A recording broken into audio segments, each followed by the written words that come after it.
Welcome to the FMC Lounge, everyone. I'm your host, Joe for Show, and in this video, we'll be going over one of the best ETA voucher farm for the new Abyss boss, Grim Reaper. We are going to be displaying it with Bunny. There are other Descendants who could get a very good time. If I'm able to do that, I will make a video on them as well. But for now, we're just going to cover Bunny. There's going to be two different builds. There's going to be a safe build and a more risky build to get a little bit of a faster time. So I'm going to give you two different options. I'm also going to explain step by step what I'm doing for the builds and everything. If y'all could do me a favor, leave a like, subscribe, comment down below. It will really help with the YouTube algorithm. I'd appreciate it a lot. Now, enough of the yapping. Let's jump straight into the video. All right, so first things first, let's talk about the boss mechanics. One of the things you want to avoid and pay attention to is when the boss shoots these green skulls at you. The main reason why is these green skulls, they will take away your HP and you won't be able to get the HP back. For example, let's just say Bunny has 25,000 HP.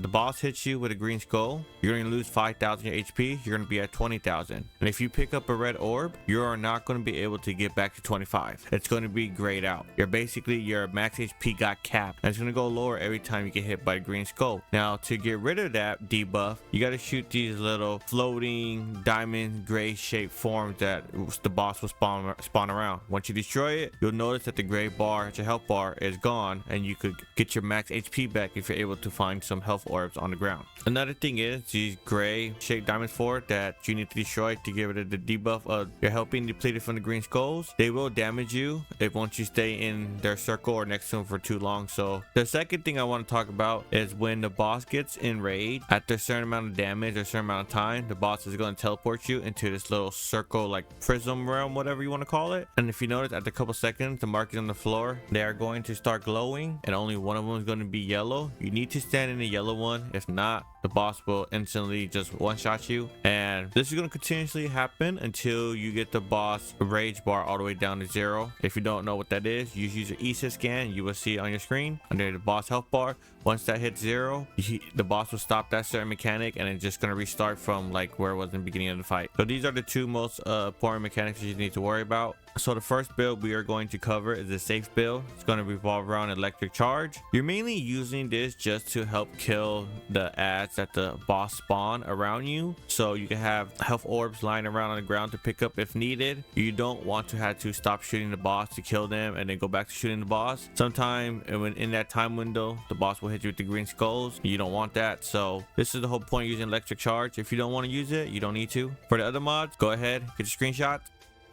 Now, we're using 3 skill cost mods. We are using maximize skill, maximize power, and electric amplification and fusion amplification. These are our damage mods. And then we're using HP amplification, increase HP. Reason why we're using these two, they're going to give us our own like 4th tier of damage bucket. For example, this is giving us electric skill power. This is giving us fusion skill power modifier. This is giving us skill power, and this is giving us skill power modifier. 4 separate damage buckets. This is why we're using it. And then we're using Final Wish just for the extra skill cost. Now, I don't have it maxed out all the way because the more you do max it out, the skill cost is going to get higher, so your 4th ability will last longer, but your skill power is going to go down as well. I found this was a nice sweet point for me. You have to, figure out which works best for you. And then for our ancestor mod, I am using a skill cost and a fusion skill power with a range. If you don't have this ancestor mod, don't worry about it. If you don't have an ancestor at all, you could just throw this on instead. But if you do have an ancestor mod, try to get one with fusion and I guess skill cost or HP. Either or will help with survivability. And then for our trigger module, we are using wave of eruption. When we use an emission type skill, our 4th ability is an emission type skill, so this is going to help give us a little extra more damage. For our reactor, we're using electric fusion reactor with fusion skill power and additional skill attack. You mainly want additional skill attack and either electric or fusion. For our components, we are using 2-piece ascending just for that 6% skill cost, and then we're using enlightened mage set for that 2% skill power. For our external component cores, HP and defense, HP and defense, HP and defense, HP and defense. And then for our inversion reinforcement, we are using focus boost. When we do defeat an enemy, we get a little bit more skill cost. We're using this one to get some HP back, and we're using this one to make ourselves a little bit more tanky after the boss hits us. Now, if you feel like this is not needed, you can use this instead. Give yourself a movement speed. It's up to you. For our arcade tuning, this is the route I went with. For our immune cell, we are using electric release. We're using using mission type skill. Again, our fourth ability gonna last for 10 seconds. It's gonna stack up to 5 times. We're gonna get basically 20% more electric skill power, and I went max HP here just because I wanted more survivability. I did want to make this build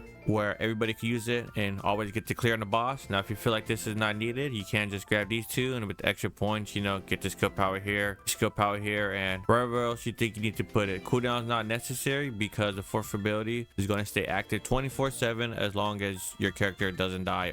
And for the weapon, whatever you want.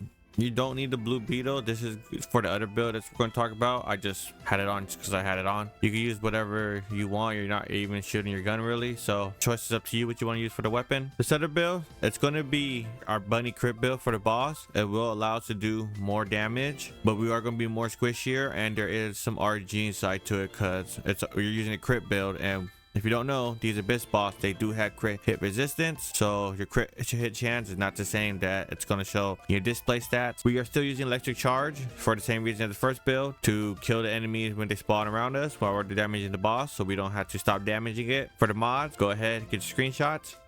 Everything's pretty much the same. We are still running 2 skill cost mod. We switch some of the damage mods, so we're using 4 crit damage mods, and we're using maximize skill and maximize power still. Now for this last slot, there's 2 options you could go to. You can go with the final wish like usual, you know, for skill cost, or you can get even more risky and go for more damage and throw on a high power wave release, which when you're using a mission skill, aka your fourth ability, you're going to get more crit hit rate and crit hit damage for every 0.5 seconds while skill is active, up to 5 stack. So you can do this. The thing is, because you're giving up that skill cost, your fourth ability, it will go way quicker. Now to counteract not having final wish, you need to kill the enemies that the boss spawns to proc your inversion reinforcement to get that extra skill cost that you're not getting from the final wish mod. The only thing is, sometimes the boss will delay spawning them, so it's pretty RNG. It's just up to you. Another thing is that for the ancestor mod, you have a much more consistent shot of beating this boss with this build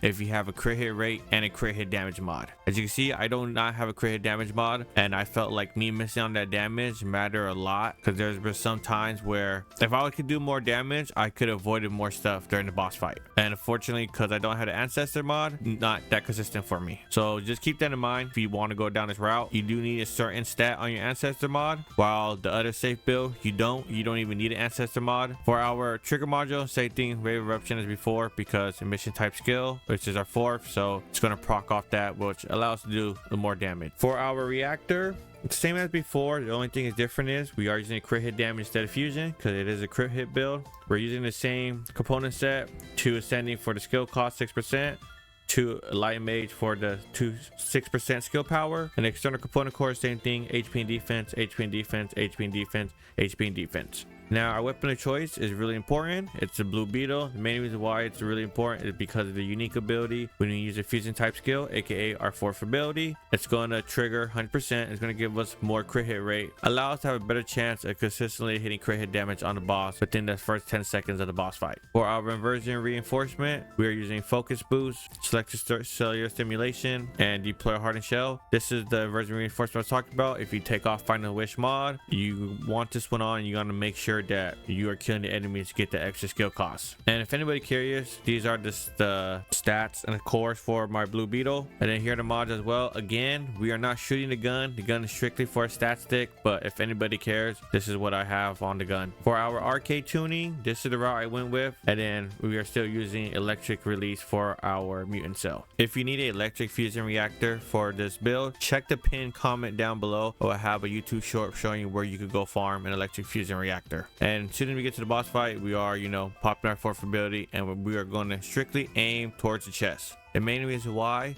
a lot of the time the green skulls are going to come from that area, so whenever the boss shoots them, I'm always going to be, you know, killing them, so I don't have to worry about them hitting me.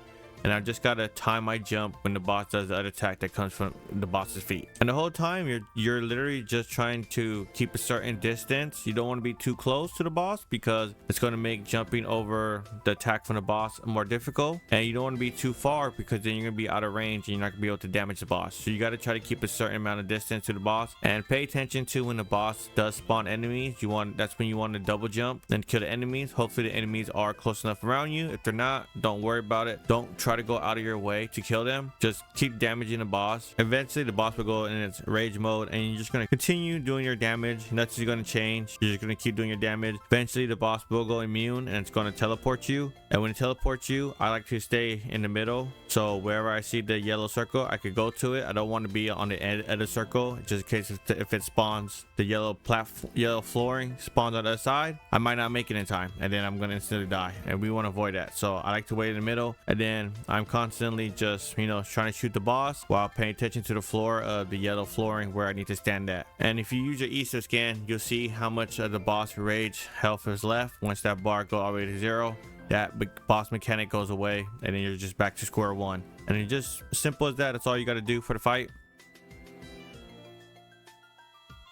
Now for the crit build, it's the same thing as the non-crit build, what I explained what you got to do. The only thing that's different is if you have that extra crit damage on your ancestor, you will probably avoid that boss mechanic where it puts you in the purple circle dome and you have to pay attention to the flooring, stand on the correct yellow flooring. You can avoid that with the crit build, but you need to do enough damage and you need to have all the right stuff. You got to hope that, you know, you're getting your crit hit damage. You got to hope you got the crit hit damage ancestor mod, the reactor. There's like just so many things that you need to consistently be able to kill the boss with that crit build and avoid that mechanic. If not, you're going to have to do the mechanics as you will see me doing it, because not doing enough damage. But yeah, that's just it. It's nothing really different. You just going to be the same if you're using the crit build or the non-crit build.